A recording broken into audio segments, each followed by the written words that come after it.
Bonjour et bienvenue dans notre nouvelle émission Impact Live. J'aimerais aujourd'hui vous parler de votre créateur et j'ai intitulé mon sujet « Pas créé sous X ». Nous n'avons pas été créés sous X. Nous ne sommes pas le fruit du hasard. Il y a un dessein intelligent qui a été mis en place par le créateur et qui a voulu que l'univers existe et que l'homme soit placé sur cette planète Terre dans le cadre de tout un plan que Dieu a mis en œuvre au fil des âges, au fil des siècles, et qui atteint son aboutissement depuis 2000 ans au travers de cette dispensation de la grâce avec Jésus qui est venu dans ce monde donner sa vie sur la croix pour nos péchés. Il y a ici tout un sens. Il y a dans la parole de Dieu, dans la Bible, toute une perspective prophétique qui est tracée et les choses vont vers leur accomplissement. Et la Bible dit qu'un jour, ce monde sera roulé comme un vieux manteau et qu'il y aura de nouveaux cieux, une nouvelle terre, et qu'il y a en perspective pour le croyant un règne dans la gloire. Quelqu'un a dit, le monde se comporte comme s'il était né de pères inconnus. Et on constate chez certaines personnes nées, de pères inconnus ici-bas, on constate une véritable crise d'identité. Pas étonnant que notre monde vive une véritable crise d'identité sur le plan spirituel.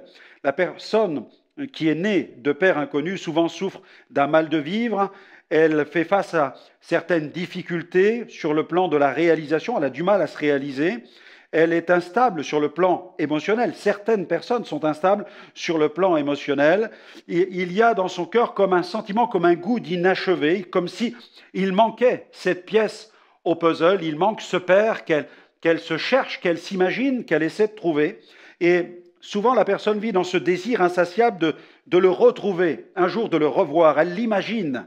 Et parfois, il peut y avoir aussi une certaine haine, ou chez certains, une certaine haine, ce reproche permanent de ce père inconnu, ou alors cette représentation tellement idéale du Père parfait. Mais la Bible nous dit que Dieu, notre Père, est parfait. Notre Père est parfait. Et Jésus a dit, soyez parfaits comme votre Père est parfait. Mais comment être parfait sans connaître ce Père? Alors Dieu se révèle à nous pour nous transformer. Nous n'avons pas été créés sous X. Et j'aimerais vous inviter à écouter ce chant de Stan Phillips qui, lui, justement, élève, il glorifie le Père qu'il appelle le Père Céleste. Alors on l'écoute et on se retrouve tout de suite.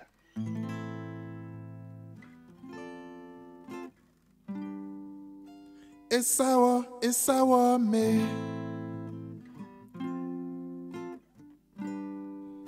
Esawa me.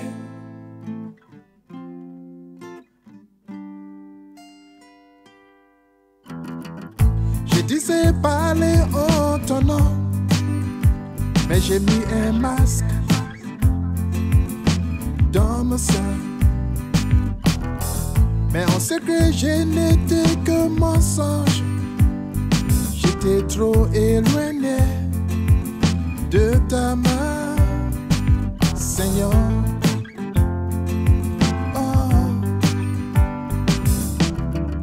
Je disais parler en ton nom, mais j'ai mis un masque dans ma sein. Mais on sait que je n'étais que mensonge. J'étais trop éloigné de ta main, Seigneur.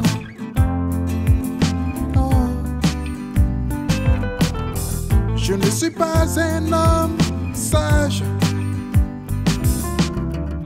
Le péché m'attire constamment. Je dois compter sur toi davantage et t'écouter de maintenant.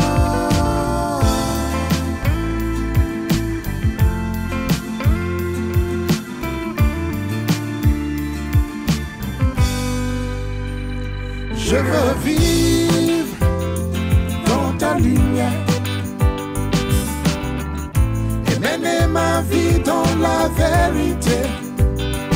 Oublier ma condition première et retourner sous tes sentiers.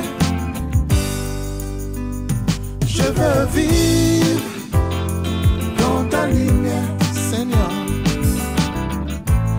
mener ma vie dans la vérité. Oublier ma condition première et retourner sur tes sentiers. Et ça va, mais et ça va, mais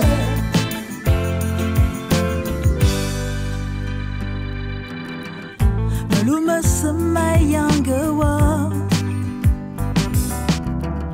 Maluma sama younger wa Isawa me Tell you me tam Maluma sama younger wa Ata Maluma sama younger wa Isawa me Tell you me tam Akalingi no minten Akalingi na lot Akalingi no minten Akalingi na lot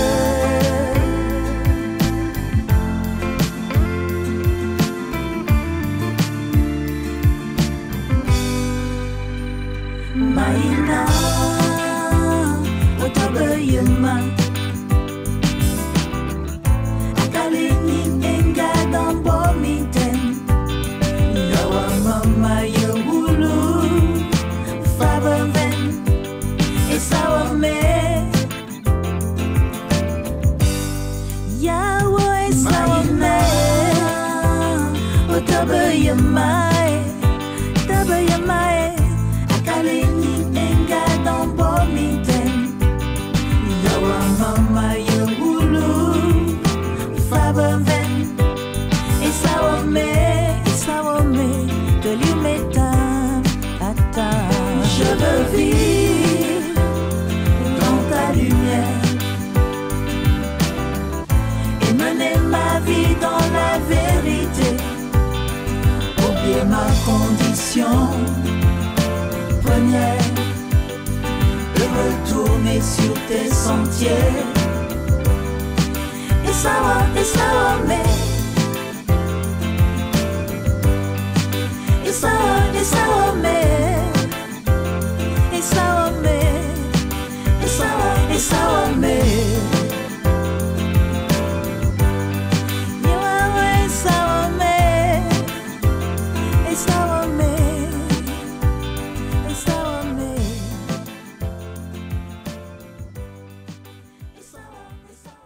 Merci à Stan Phillips pour cette élévation du Père Céleste, cette invitation à la louange de notre Père Céleste.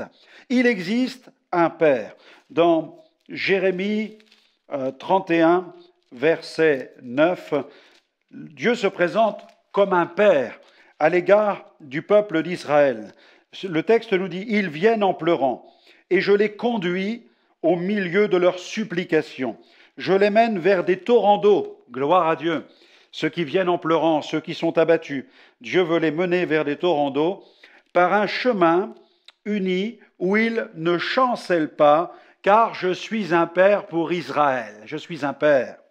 Dieu voit l'état de détresse, de désolation de son peuple, et Dieu le conduit par un chemin uni. Voilà, Dieu les conduit par le chemin. Savez-vous que Jésus a dit « Je suis le chemin ». Je suis la vérité, je suis la vie, nul ne vient au Père que par moi. C'est tellement simple, c'est tellement clair, le chemin est tout tracé, la route est ouverte. La Bible parle, même l'auteur de l'Épître aux Hébreux nous dit qu'une route nouvelle a été ouverte. Quand on pense à la voie sacrée dans la Meuse, avec cette bataille terrifiante de la guerre 14 et cette voie sacrée sur laquelle des centaines de milliers de soldats ont marché et savaient qu'ils partaient directement à la mort, nous avons dans la parole de Dieu non pas une voie sacrée, mais la route nouvelle qui, elle, mène à la vie. Elle mène au trône de la grâce afin d'y être secouru dans tous nos besoins, parce que devant ce trône, sur ce trône, il y a ce Dieu de la grâce. Il y a notre Père, le Père pour Israël, mais aussi le Père qui est créateur. Dans le cantique de Moïse, Il est dit, est-ce que vous rendrez l'Éternel responsable? N'est-il pas ton Père? N'est-il pas ton Créateur? N'est-ce pas lui qui t'a fait et qui t'a affermi? Il est le Père pour Israël, il est le Père créateur. La Bible dit dans Malachie chapitre 2 verset 10 qu'il est Dieu et Père. N'avons-nous pas tous un seul Père? N'est-ce pas un seul Dieu qui nous a créés? Ne vous perdez pas à vous tourner vers une multitude de dieux. Il n'y a qu'un seul Dieu qui nous a créés. Il n'existe pas plusieurs dieux, il n'y a pas plusieurs vérités. Bien sûr, certains disent des vérités. Dans toutes les religions, on trouvera des vérités. Mais l'incarnation de la vérité absolue, se trouve dans une seule personne, la personne de Jésus. La personne de Jésus. Il est l'incarnation parfaite de la vérité. Vous trouverez des vérités dans certaines idéologies, dans certaines philosophies, dans certains raisonnements. Mais la vérité absolue, celle qui nous sauve, celle qui nous conduit vers le ciel dans la demeure où le Père créateur se tient, c'est Jésus. Jésus est le chemin. Et il est venu sur la terre, il a donné sa vie sur la croix pour nous ouvrir la route au travers du voile de sa chair qui était déchirée. Et son sang a coulé pour nous laver de tout péché, afin que nous puissions nous approcher de Dieu. Il est notre bon Père céleste. Père pour Israël, Père créateur, un seul Dieu et Père. Un bon Père céleste dans Matthieu 6, versets 26 à 33, il est écrit « Regardez les oiseaux du ciel, ils ne sèment ni ne moissonnent, ils n'amassent rien dans les greniers, votre Père céleste les nourrit. Ne valez-vous pas beaucoup plus qu'eux ? Qui de vous, par ses inquiétudes, peut ajouter une coudée à la durée de sa vie? Et pourquoi vous inquiétez au sujet du vêtement? Considérez comment croissent les lys des champs. Il ne travaille ni ne file, cependant, je vous dis que Salomon, même dans toute sa gloire, n'a pas été vêtu comme l'un d'eux. Si Dieu revêt ainsi l'herbe des champs qui existe aujourd'hui et qui demain sera jetée au four, ne vous vêtira-t-il pas à plus forte raison? Gens de peu de foi, ne vous inquiétez donc point et ne dites pas que mangerons-nous, que boirons-nous? De quoi serons-nous vêtus? Car toutes ces choses, ce sont les païens qui les recherchent. Votre Père céleste sait que vous en avez besoin. Cherchez premièrement le royaume de Dieu et la justice de Dieu, et toutes ces choses vous seront données par-dessus tout. Maintenant, venez dans les bras de votre Père. Votre Père céleste vous accueille. Il est le Père des esprits. Et nous avons un esprit dans notre cœur qui a besoin de ce Père qu'il a déposé, cet esprit-là. Dieu nous a créés. Je vous invite à le recevoir maintenant. Oui, mon bon Père céleste, viens dans ma vie. Et je confesse que Jésus est mort pour mes fautes. Viens purifier, libérer mon esprit de tous ses péchés. Viens nettoyer ma vie de toutes ses fautes, de toutes ses transgressions, Seigneur. Seigneur, merci pour cette route ouverte, ce chemin ouvert, ce trône de gloire. Seigneur, change ma vie, pardonne-moi. Fais cette prière, mon ami. Là où tu te trouves, demande-lui de te libérer de tes fautes et de tes transgressions et prends la décision de trouver le plus rapidement la Bible et de conformer maintenant ta vie à la parole de Dieu. C'est ainsi qu'elle changera, qu'elle sera pleinement transformée. Tu n'as pas été créé sous X. Non, ton Créateur t'aime et il veut transformer ta vie. Il est ton Père. Que Dieu te bénisse et à très bientôt. Visitez le centre de ressources spirituelles de Liliana et Franck Alexandre. Vous pouvez y accéder depuis votre téléphone portable, votre ordinateur ou votre tablette.